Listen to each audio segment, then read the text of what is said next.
Most of us here are big MOBA fans, but Sean, you are more than anything else big into Counter-Strike Go. I am the biggest Counter-Strike fan.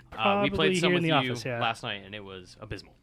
It was so bad. to brag a little bit. How much do you play? How often? Rank? What rank are you?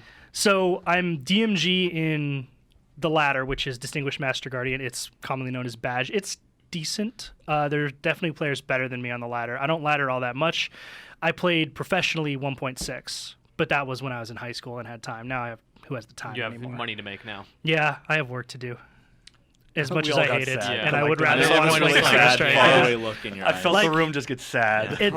That's kind of, it's part of why I don't play it so much, is because like when I play that game, I try so hard to be good because I love it so much, but I just can't because you have to dedicate so much time in order to be anywhere near the level of the people who actually dedicate time into Yeah. it.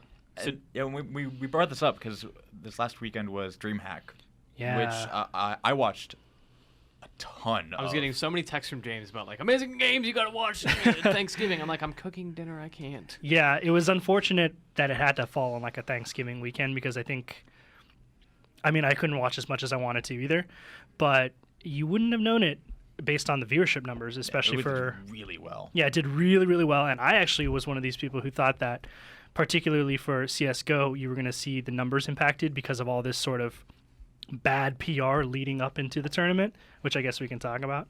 But you didn't see it. That was really good.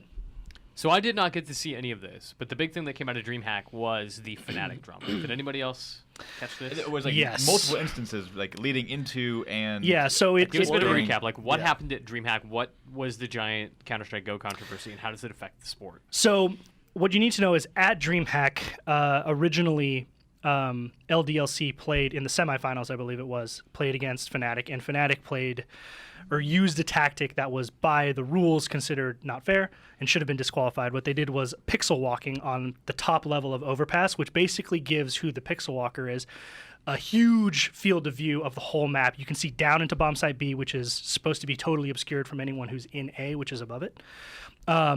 You can see down almost to T-spawn. You can see through to the sewers. You can see basically a huge part of the map. And this is something that, one, it's against the rules that DreamHack has established, like pixel walking is against the rules.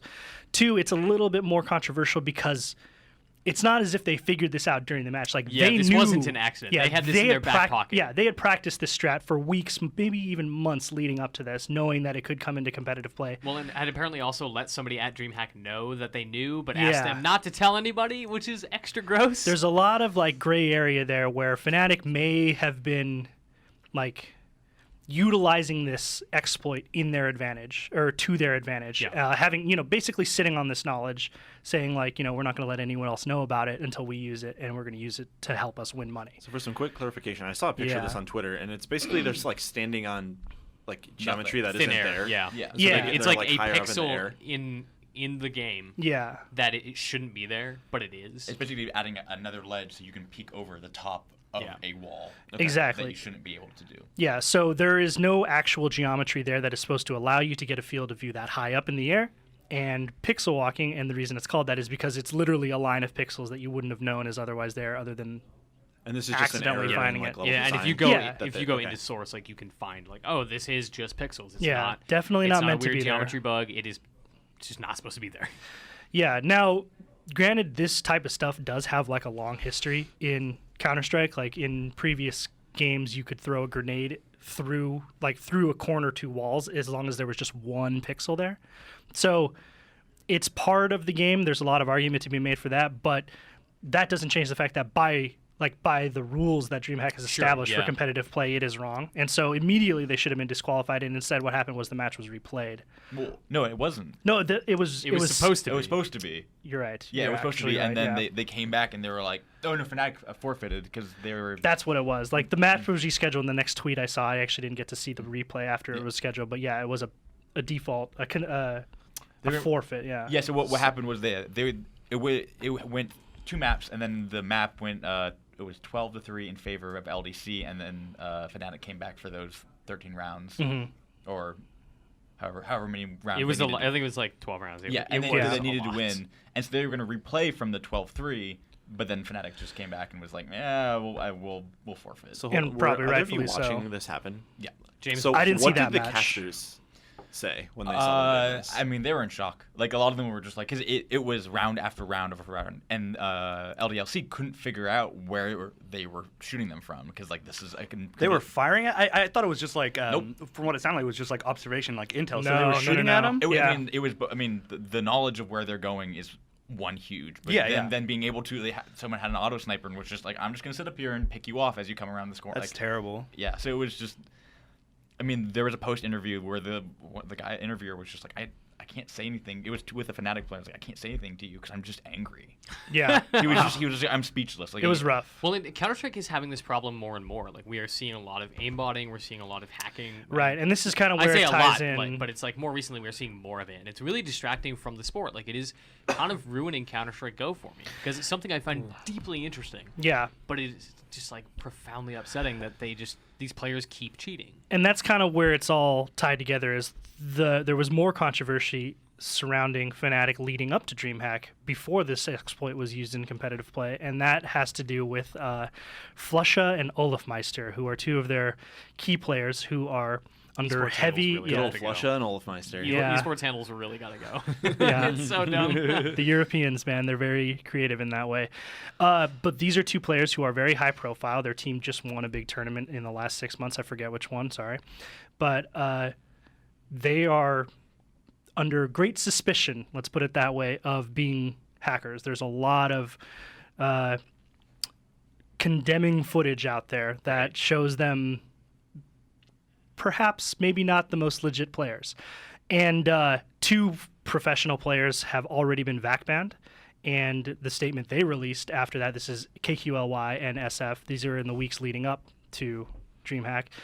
Once they were VAC banned and proved as cheaters, they said that 30 to 40% of the pro community are using this exact cheat, which casted a huge downer over the tournament leading into weeks of it. So not only is the community already very suspicious of other people who are hacking because these hacks and cheats do exist in Counter-Strike, now there's this like everyone's looking over their shoulder, everyone's wondering who's cheating, and worst of all, it's not just random players. It could possibly be some of these people who make money off of it and have kind of become the pinnacles of which the community itself is based on. And then if you lose, you'd be like, did we actually lose? Yeah. Like, you just question Yeah. everything. That's the that thing sucks. is- That's a bad spirit to kind of have around That's everything. really annoying, especially because they're playing for money and they're winning money, and they're just Totally. like, we're going to exploit or... As someone who loves Counter-Strike deeply, it's like it's horrible Yeah, to do this that is because poison. Like, this is cancerous. yeah, This- well, that's the thing is like Lord. Counter-Strike a year and a half ago had about 20 to 30,000 players online every night, and the last 6 months it's been 200, 300,000. Yeah, Like that's why it's you see expanded. Valve stepping up and releasing more expansions. All Yeah. of a sudden, it's like, maps and guns and new things. Yeah, and there's a skins. lot of really cool stuff that players are like latching onto, and the community is growing as a result. And for it to come, for something like this, for a scandal like this to come at a time right before the biggest tournament with the most visibility for that game, it's really disappointing. I will say, with all of that, like, negative and bad stuff happening, that tournament was still an incredibly fun thing to watch. It was. Like, there were some just fantastic matches. And that's just on the strength of the game. Yes. Yeah. LDLC, NIP, even Fnatic at times, like Virtus Pro, like these guys are top of the notch, like top caliber players. And whenever you see people come head to head in a tournament like this, like you're going to see some really awesome stuff. And that is exactly what the whole tournament was like. Was just a great demonstration of why that game, why Counter-Strike Go is, I mean, why it is the shooter. I agree. But it was balanced out with, like, a bunch of controversy and then just some... Yeah, because you just wonder, like, what could it have been like, you know? Like, if people weren't accusing the people on the stream at that very moment of cheating, how much more positive the reception could have been, how much more people would have been invested. Who knows? Who's to say? Are there any big Counter-Strike tournaments coming up that, this is going to reverberate onto? DreamHack is DreamHack is the biggest one of this last year. And the next, Yeah, it was DreamHack winter, and, like, now we're in December, so... Exactly, years yeah. haven't So the next big one, I can't remember what it is, but it'll be in spring. And there's like 4 a year. As what they... Yeah, about 4 major tournaments, a bunch of small ones. There's always CEVO leagues as well, which are more like domestic based and international. Yeah. And are not LAN tournaments. So there's always Counter-Strike going on, but nothing big, which effects like this would feasibly resonate to, I would say. Okay. I mean, we all That's live in the nice internet, at right? least. 2 weeks from now, people won't even remember this happened, Yeah. probably. But go back and watch the finals, which was LDLC versus NIP. And like the finals are so back and forth, and just it goes to overtime in the last. Yeah, it goes match. to overtime. And Yeah. NIP is a really good team. I mean, I'd never heard of them until ESO won, and they won handily. They were incredible. For a while there, in the early Counter-Strike Go days, like that team was untouchable. Really. And they're I'd never heard of legendary them. because of it, yeah. Wow. They have a league team too. Do they? Yeah. Most of these teams have Multiple. teams in different games. Yeah. Yeah. Lots it's of not most uncommon, teams do that. yeah. It's like you don't want to divide it, right? Like if you can make a brand out of Fnatic, then great. Do One that. sort of neat tangent thing I want to touch on here is that we've seen like weird exploits win teams Dota games that were just sort of like fixed by Valve later, but like there weren't specific rules set in place to say like you can't. Yeah, do there was no this. predictive. The pudge hooks. The Dendy Pudge Yeah, Hooks the is probably down the hooks, most yeah. important match that there was. Yeah. The one thing I will say about that I want to see from CS:GO in the next year is they have like the basically picks and bans for the maps. They absolutely need to have an in-client thing because at DreamHack they were just shooting a camera over someone's shoulder as they're picking ban maps, and the casters didn't know which team was banning which. Like they need to have an in-game interface. Well, that's the thing is CS:GO wasn't built like Dota Yeah. for esports. It was built to be a competitive game, but it was never built with spectatorship in mind. It was never built with a community in mind. They had to kind of like jam that into the framework after the fact, and it's better, point. but it is still not League of Legends or Dota. Yeah, yeah. Like again, I know that StarCraft. this is pretty new from what I understand. Gotta do But yeah, all those I disclaimers. would like to see that as an in-game interface, because rather than like being like, all right, we have no idea which team is banning which map. Yeah, the tools for spectatorship and casting, even if that's something you're interested in, is like basically contributing to the content by not being a player. The tools are pretty scarce in that respect. They work well for what they do. Yeah, like the in-game back stuff is incredible. Yeah, like the in-game stuff is pretty cool. Even back in the CS 1.3 to 1.5 to 1.6 days, the original CS, like there was HLTV, and that worked really, really well. Yeah. Which was essentially I mean, correct me if I'm wrong, but I believe that was the first in-game client which you could watch a stream on and toggle between the players. Like I didn't see any other games doing that on PC back in the day. This would have been like 2002, by the way. Way before I cared about 12 esports. years. As Yeah, a that's concept. when I was playing. Yeah. But now you're right. The technology hasn't come a long way since then. It's still pretty rudimentary the way it was back then. And in order for it to grow, they need to make it accessible to people who don't necessarily want to jump in game or want to be able to understand what's going on without having to have a mastery of the tools themselves. And that'll make it much more accessible. It's coming. It's in time. Valve seems to be a lot slower with Counter-Strike than they are with Dota and other games. I mean, Yeah, well, one reasonably makes the so. money and one is slowly growing. totally. So we talk a lot about MOBAs on this show, Sean. I don't know if you play League of Legends or Dota.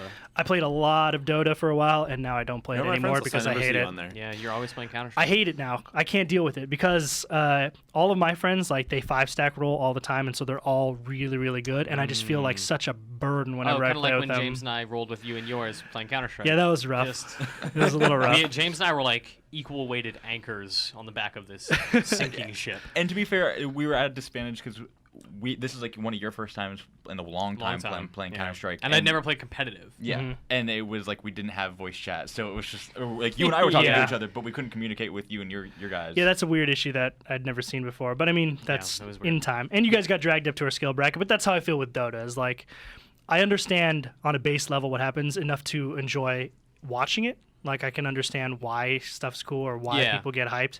I can't execute any of those moves. I used to be able to, but again, it's just a time thing. Like, if I'm going to dedicate enough time to be decent or even good at something, like, it's going to be Counter-Strike.